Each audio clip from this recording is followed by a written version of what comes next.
Now, nabanggit natin na mayroon tayong mga dahilan kung bakit tayo ay masigasig sa pag-akay ng kaluluwa. Kasi, ang bawat tao ay dapat alam nila kung ano. Alam niyo po, ang pinaka-importante sa buhay ng isang tao ay alam niya kung ano ang layunin ng kanyang buhay. Ang sabi ng nasirang Miles Monroe, ang pinakamatinding tragedy sa buhay ng isang tao ay hindi ang mawalan ng mata, hindi maputulan ng kamay, hindi maputulan ng paa. Ang hindi ang mamatay. The most tragic thing in life is when a man who is alive, buhay siya but does not know why. Hindi niya alam kung bakit. Now, I don't know all the purposes of God sa aking buhay. Pero mayroong mga bahagi ng aking buhay that I'm strong and I know that that is the purpose of why God had made me alive today. So, ang dahilan kung bakit mainit tayo sa pag-akay ng kaluluwas, nabanggit natin, ay dahil sa pag-ibig ng Panginoon. Not necessarily ating pag-ibig sa Panginoon, kundi ang pag-ibig ng Panginoon sa atin. Dahil ang ating pag-ibig sa Panginoon ay mayroong hangganan eh. Ang ating pag-ibig sa Panginoon ay kumukupas. Ang ating pag-ibig sa Panginoon ay mayroong kondisyon. Pero ang pag-ibig ng Diyos sa atin ay wala. Kaya ito ang pinaka-major na dahilan kung bakit nais natin na mapamahaginan ang lahat ng tao ng Ebanghelyo. At ang lahat ng tao ay makaangkin ng kaligtasan. Dahil sa pag-ibig ng Diyos. Ayaw niya na mayroong isa na mapahamak. Ang gusto niya, ang lahat ay maligtas.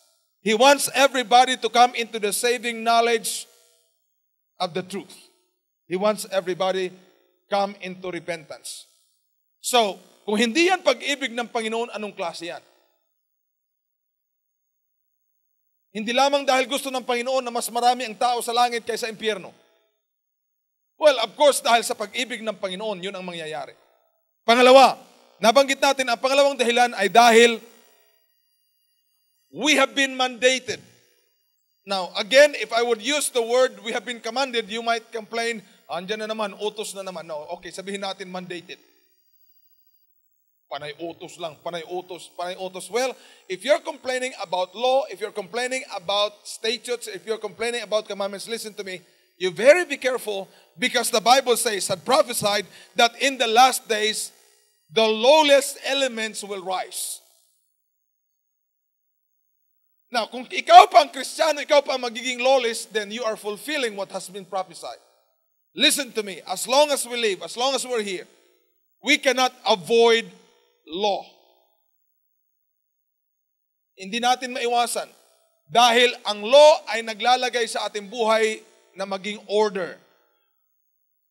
Para tayo ay magkaroon ng peace at tayo ay magkaroon ng order. Narinig nyo na yung kwento, mayroong mayor doon sa amin. Nung nagtagumpay ang EDSA Revolution 1.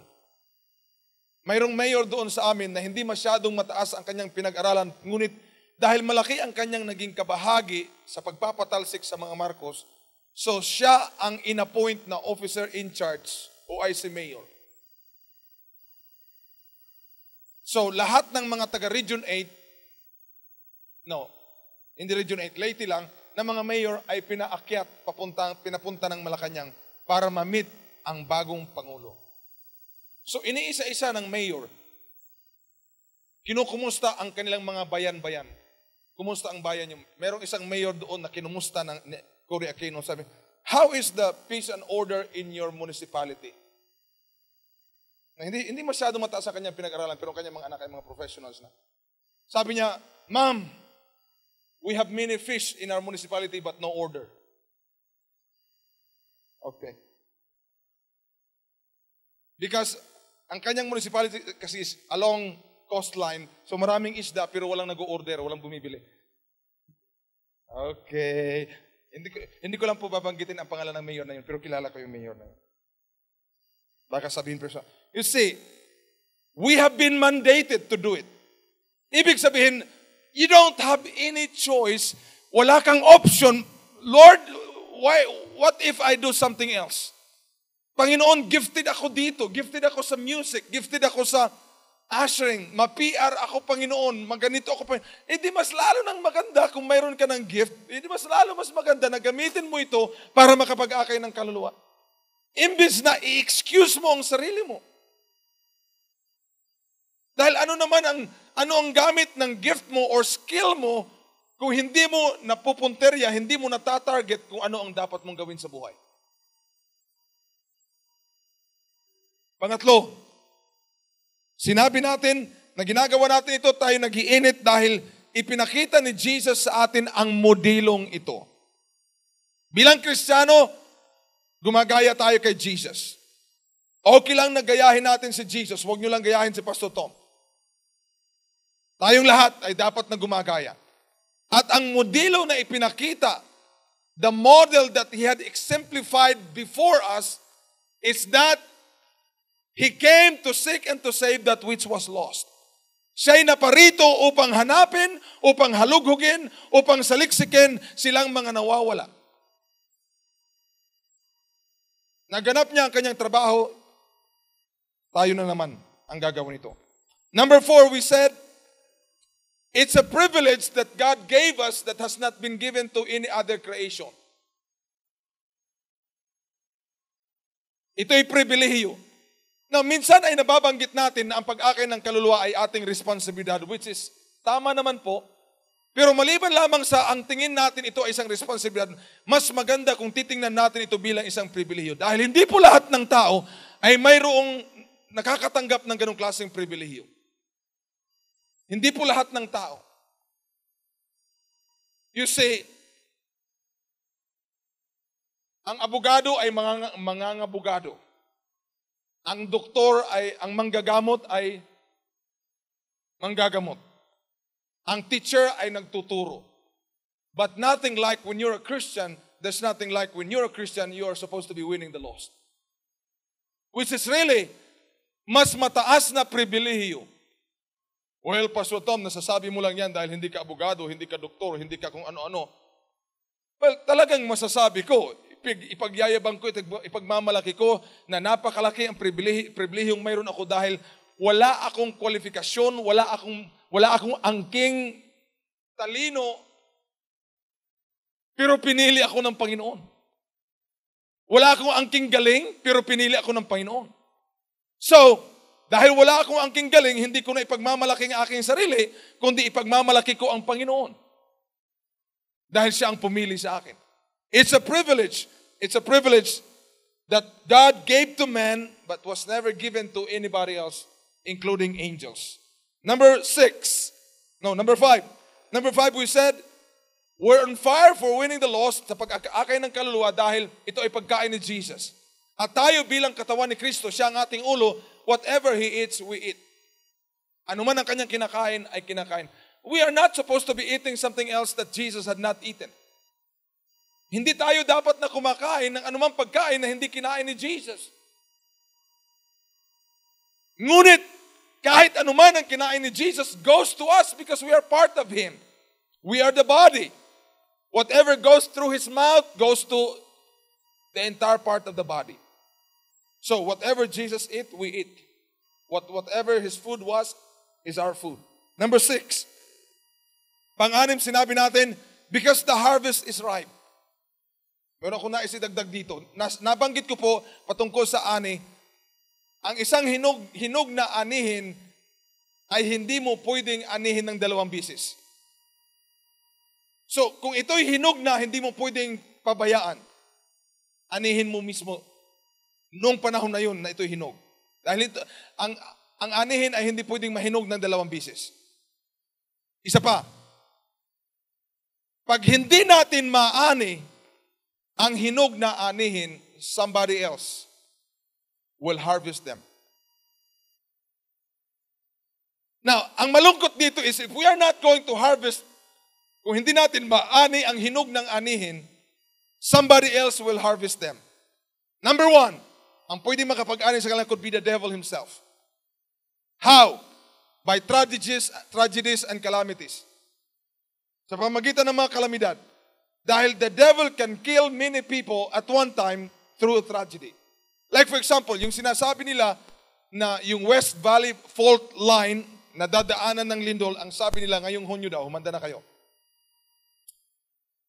Lagyan nyo na ng mga kable, ng mga steel bar, yung mga poste nyo ng bahay. They project that from 31,000 to 35,000 people will die. And then the damage, ang damage na magagawa ng lindol na ito, which is only 7.2, ay aabot ng how many trillions of pesos ang damage. Okay? Now, sino ang magsasabi na pagka ito ay mangyari, kalooban ng Diyos? At sasabihin mo na ang Panginoon ang gumawa noon. Sa aking pag-aaral ng Biblia, I don't know God to be a killer. I know God to be a life giver. Now, I know there will come a time, alam ko po mayroong darating na panahon, that God Himself will kill people. But we are not, wala pa po tayo sa panahon na yan. Basahin mo ang Ezekiel chapter 37 and 38, you'll find out that God Himself will kill people. And the people that God will kill are people who are against Israel. But we're not, wala pa po tayo doon. We are still under grace. Nasa ilalim pa po tayo ng biyaya. Pinauunat, ini-stretch ng Panginoon ang kanyang grace. At wala pa siya sa panahon para mag-judge. So, ang pag-stretch ng grace na ito ay pagbigay sa atin ng pagkakataon sa atin na church at sa taong nasa labas, tayo para gumalaw, sira para magsisi at maniwala sa magandang balita. Pero darating ang panahon na anybody, any nation, any group of people who will stand against Israel, ang Panginoon mismo ang papatay sa kanila. They'll be wiped out. Isang ganyan lang ng Panginoon, they will all be dead. At alam niyo kung gaano katindi kung mangyari ito? Well, I pray that pag mangyari ito, wala na tayo dito. Alam niyo kung gaano katagal pag mangyari ito? It will take them 7 months bago mailibing ang lahat na namatay. And it will take them 7 years to restore everything that was destroyed. The world doesn't know that, and even part of the church doesn't know this. Kaya wala tayong panahon para magpabanjing-banjing. We went out on how many days off? Supposedly, it was a vacation. And I said, I don't like water. Hindi ko gustong tubig, hindi ko gustong swimming pool, hindi ko gustong dagat. Lumaki ako na ilang metro lang ang layo ng aming bahay sa dagat, pero never na ako'y napamahal sa dagat. Pero nung kami ay lumabas, minsan lang kami lumabas, nakita ko ang kayamanan sa ilalim ng dagat. Ay, sabi ni Pastor Elma, na-convert ka na ngayon, You now love water. It was supposed to be vacation, but I took the time to minister and get people safe. Because wherever you're at, you know that the harvest is ripe. I thank God, walang nag-reject. I tried to offer this gift, nobody had rejected. Nobody had rejected. Hindi na natin pwedeng, how much, ano pa ba ang inaantay natin para silang mahinog? They will be overripe. And if they're going to be overripe, they will be no good to the church. Katamtaman lang. So, it's time for us to harvest, because if they will not be harvested by us, somebody else, the devil will. How many have died sa tsunami sa Banda Aceh? How many have died yung namatay sa lindol sa Nepal? How many have died sa Yolanda? And most of these people that died are non-Christians, have never heard the gospel. So, inaani ng kaaway. Hindi na tayo kailangan mag-antay pa ng another tragedy. Kung mayroon man tayong reaction sa balitang ito, na 7.2 na lindol na dadaan from Bulacan, dadaan sa Bulacan, daan sa Marikina, Quezon City, Taguig, ilang bahagi ng Makati, Muntinlupa, San Pedro, Binyan, Santa Rosa, Cabuyao, at saka Calamba, I mean, kung nailabas man itong balitang ito is not, well, on their part, it can bring fear. But on our part, ito ay dapat na nag-encourage sa atin to do the task, to do the work. Pag-igihan pa natin. Mas maging masigasig pa tayo.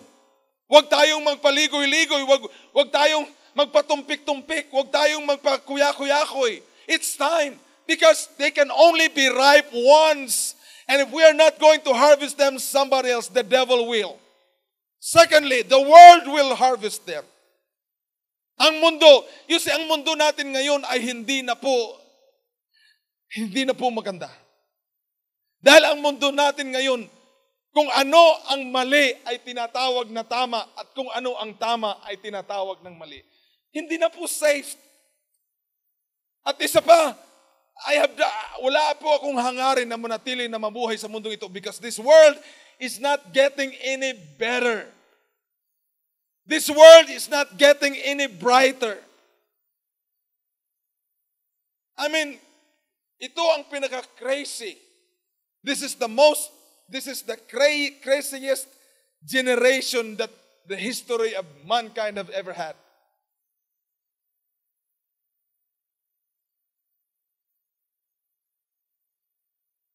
That a man could be married thrice and then at 65 declare himself to be a woman.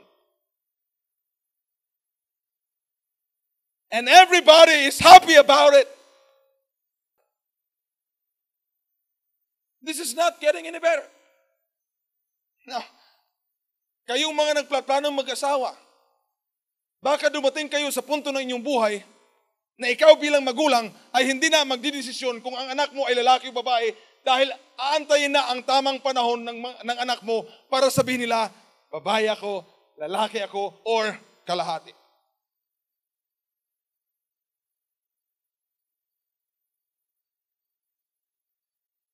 Mayroong siyudad sa California. The parents does not have any rights anymore to call their children boy or girl. Not until the child becomes grown up and he decides on his own. Hello. By the way, welcome to the world. I am not planning to live here forever. Listen to me, I'm waiting for the rapture, but the rapture is not going to take place with me sitting by and doing nothing. I have to get busy, I have to get on fire, kailangan ko mag-init at mag-alab para sa pag-akay ng kaluluwa para pagdating ng rapture, I will be bringing with me lots of people to be with Jesus.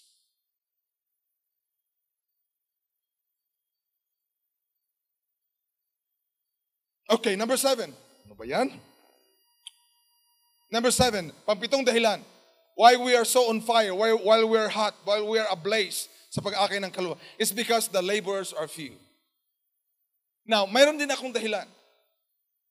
Now, sinabi ni Jesus, ito nung unang panahon, hindi pa gaano kadami ang populasyon. Ngayon, ilang beses minultiply ang populasyon. So, ibig sabihin, kung noon ay kulang na ng manggagawa, malaki ang anihin, mas lalo na ngayon. At alam niyo po kung bakit nasabi ko na mas lalo ngayon? Because people today who are supposed to be on the front line of winning the lost, mga tao na dapat ay nangunguna, mga tao na dapat ay namumuno sa pag-akay ng kaluluwa, sila ay nawawala. At mayroong mga dahilan kung bakit sila nawawala.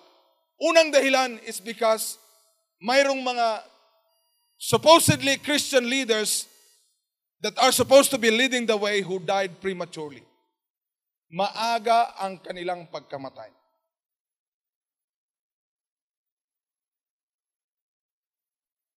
There was a man who started revival in America that brought several millions of people into the kingdom of God, but he died at the age of 57.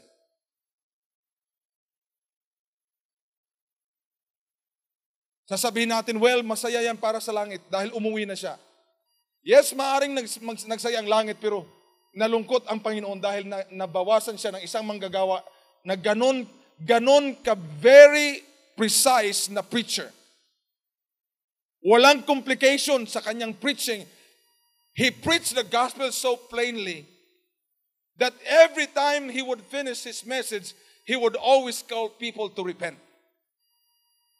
Tatawagin niya palagi ang mga tao. Not like our time today. Repentance is no longer a very popular message that we hear in churches. As a matter of fact, when you go to counseling, the counselor would never encourage you to repent. Sasabihin lang, okay lang yan. Kung saan ka masaya, suportahan ta ka. Nobody is challenging people. Straighten up.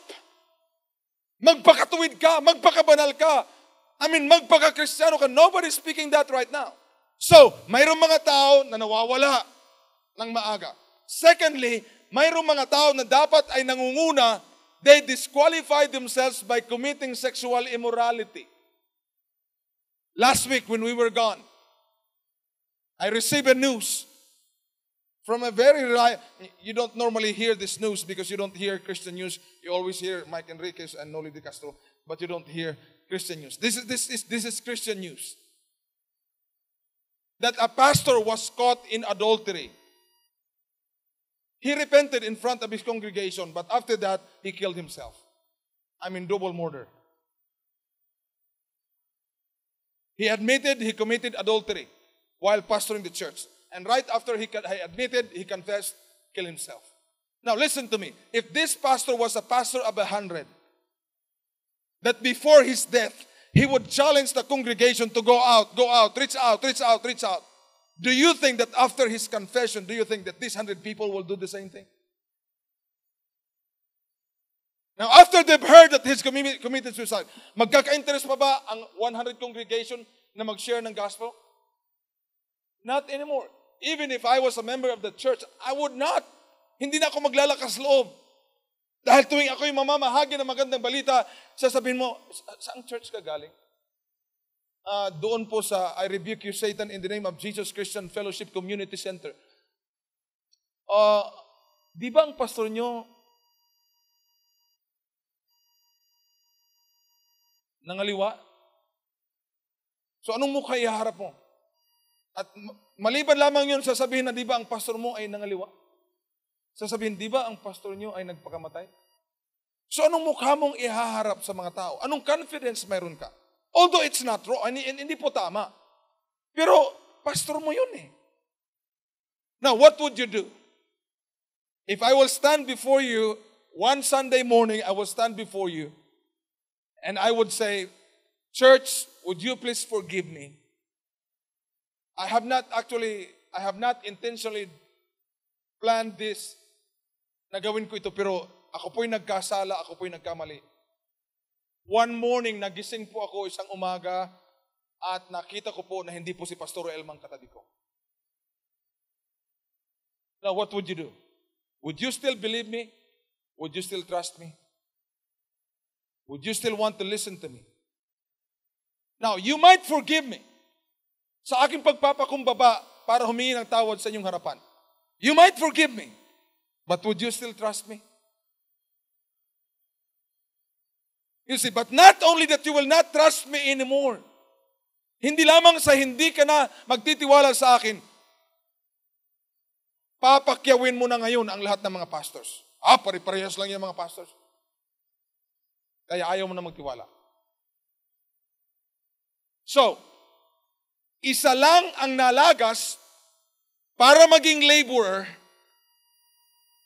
Kung sino dapat ang nangunguna ay nalagas na disqualify, ang 100 katao sa kanyang congregation ay nadamay. Hindi na nag-akay ng kaluluwa. Kaya nga, mas lalong tayo'y nagkukulangan ng mga manggagawa. Pangatlo, ay mayroong mga tao na supposedly sila ay nasa front line. Because of too much pressure in life and ministry, they quit. We have a family that came last Sunday, attended our service. An ex or former leader of one of the biggest Christian organization in the country.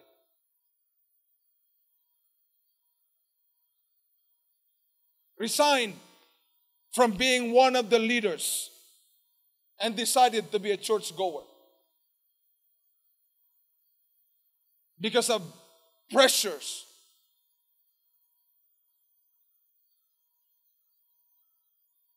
Now, I have a pressure that I dealt with. You have pressures that you dealt with. But sometimes, nami-miscalculate natin ang mga pressures. Akala natin kaya natin ang pressure. Hindi natin alam. Ang pressure na dumarating sa ating buhay ay unti-unti na palang kumakain sa atin. Kung kaya't, wala na tayong lakas para bumangon. Wala nang lakas para manalangin. Wala nang lakas para gumising ng umaga, para magbasa ng Biblia. Wala nang lakas dahil unti-unti, ang mga mata mo'y unti-unti nang nakatutok sa mga pressures. We all face pressures. And these supposedly leaders that are facing pressures,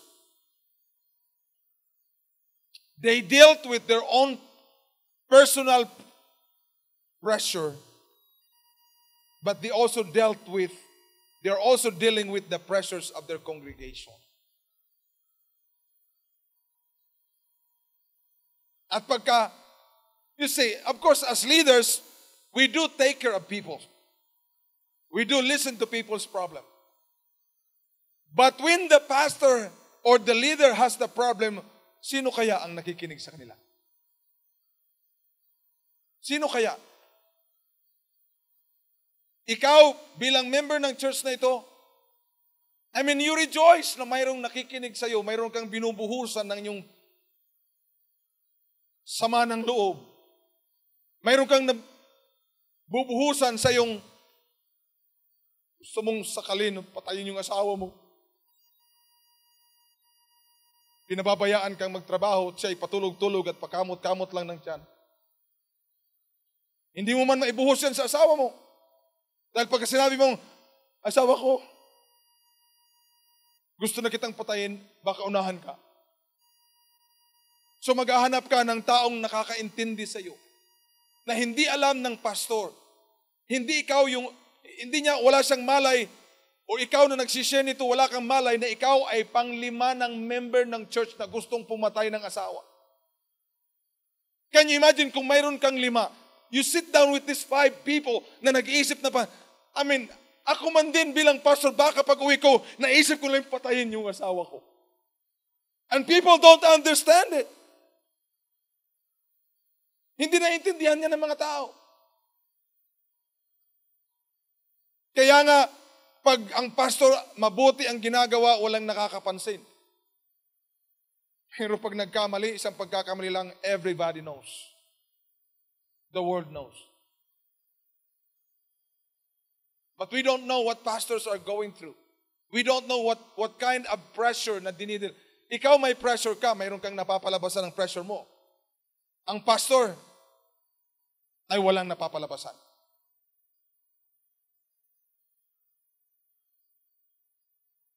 Hello?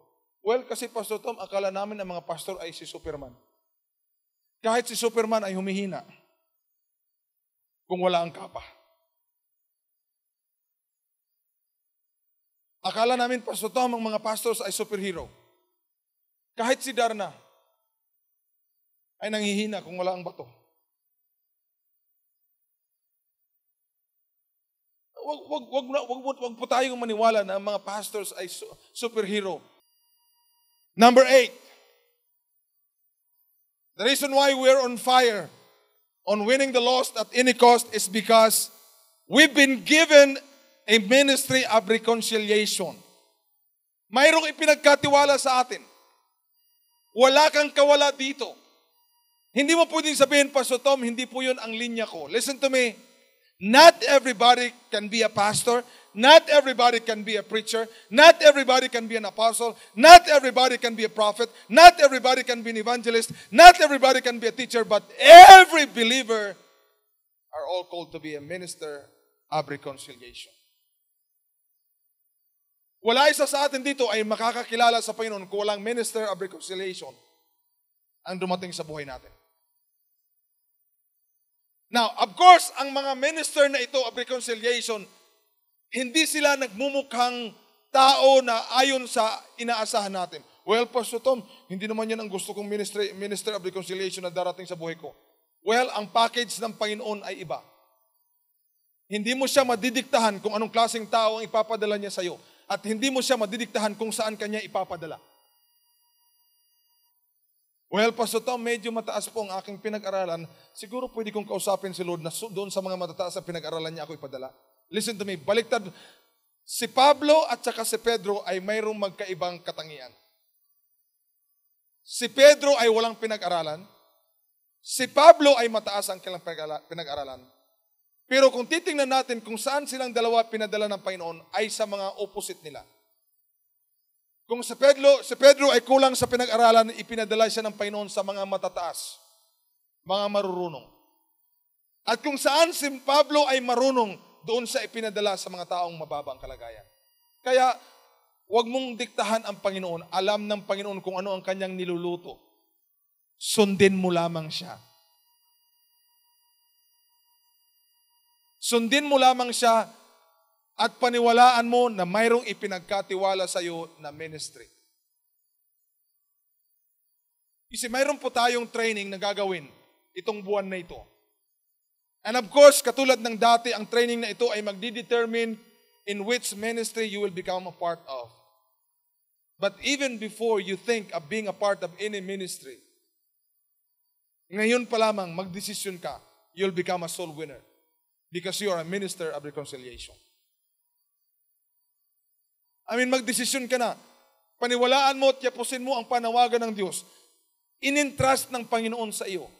2 Corinthians chapter 5 verse 18, it tells us, 2 Corinthians chapter 5 verse 18, now all things are of God who has reconciled us to Himself through Jesus Christ and has given us the ministry of reconciliation. Well, Pastor Tom, how can I be a minister of reconciliation? I don't have much knowledge of the Bible. Listen to me, ang problema sa ating panahon actually ngayon, the more knowledge people have of the Bible, the heavier their blessed assurance gets. Habang dumadami ang kanilang nalalaman sa Biblia, sa kanilang utak, mas bumibigat ang kanilang mga puwit para tumayo, lumabas, at mag-reach out. Actually, you don't need much knowledge. There's a story that is very maganda, very classic na story na you don't need much knowledge in order for you to become a minister of reconciliation. Naalala niyo yung kwento patungkol sa isang mama na inalihan ng maraming demonyo? Na ang mga demonyong sumanib sa kanya, actually, ang tawag niya ay legions. Meaning to say, thousands of demons.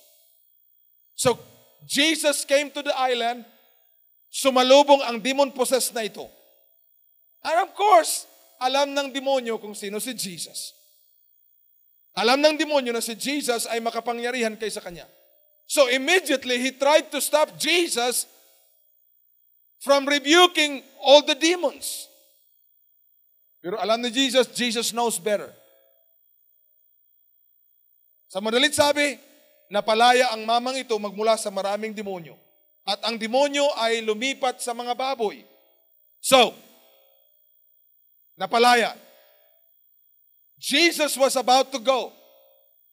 Aalis na si Jesus ay pupunta na sa ibang lugar. Immediately, this man who was delivered from demon possession ay nakiusap kay Jesus if he could come. Kung pwede siyang sumunod, sabi ni Jesus, no, you are not coming with me. You go back to Decapolis and tell them what the Lord has done. That's all it takes to become a minister of reconciliation. Sabihin mo sa mga tao kung ano ang ginawa ng Panginoon sa iyo. Because if the Lord has truly done something in your life, that is a story that you need to tell to others. It doesn't have to be profound. It doesn't have to be deep. It doesn't have, hindi ito kailangan pang napakalalim. It could be just a simple story of being saved, a simple story of being delivered, a simple story of being healed, a simple story of, being provided for by the Lord supernaturally. I mean, you don't need a whole lot of scriptures to tell the world that God loves them.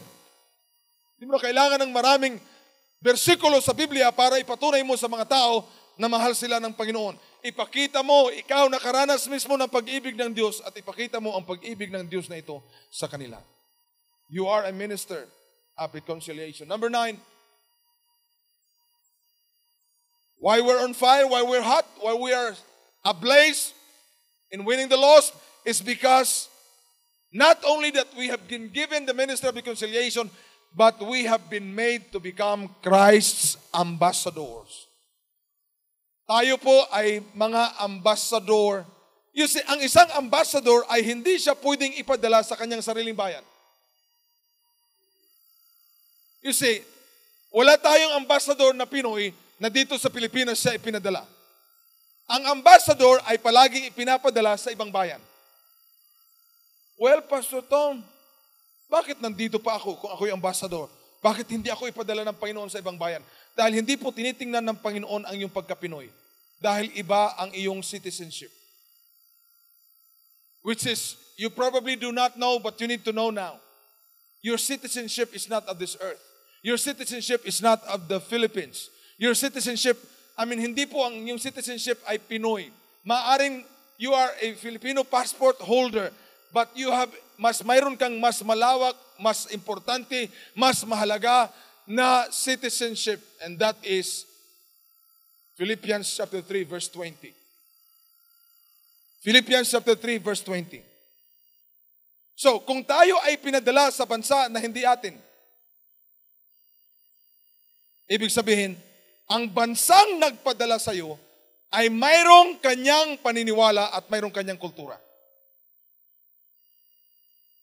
Mayroon kanyang paniniwala at mayroon kanyang kultura. Sabi dito, for our citizenship is in heaven. Why should we act like the world? Why should we think like the world? Why should we talk like the world? We are no longer citizens of this world. We are citizens of heaven. And heaven has its own way of thinking.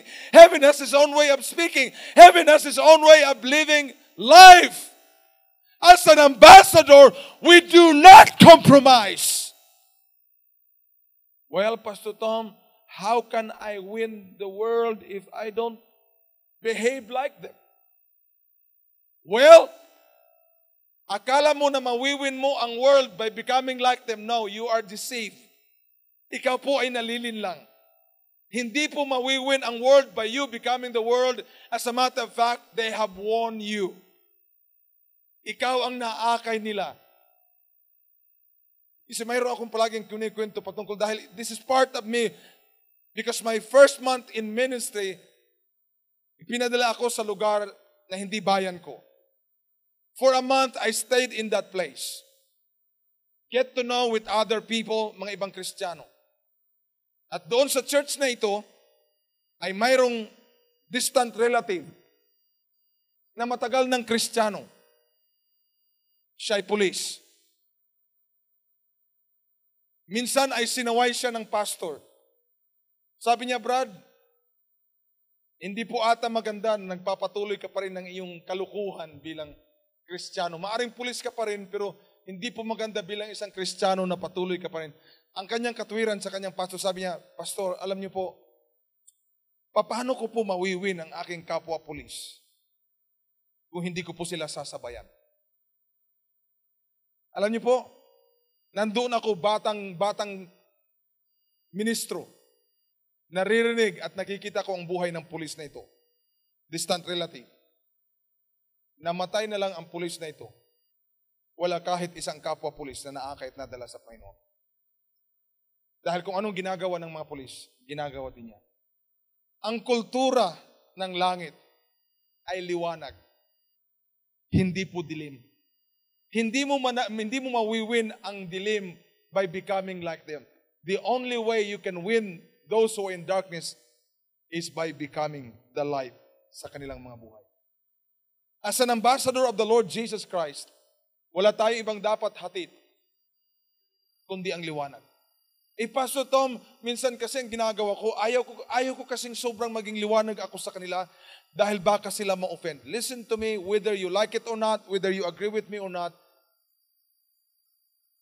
darkness is always offended by light. You cannot find darkness and light being in agreement. Hindi mo po mahanap ang darkness at liwanag na nagkakasundo. So, expect offense. Umasa ka na mayroong ma-offend. Ang mahalaga ay hindi ikaw ang na-offend. At ang mahalaga ay hindi ka nananadyang mag-offend.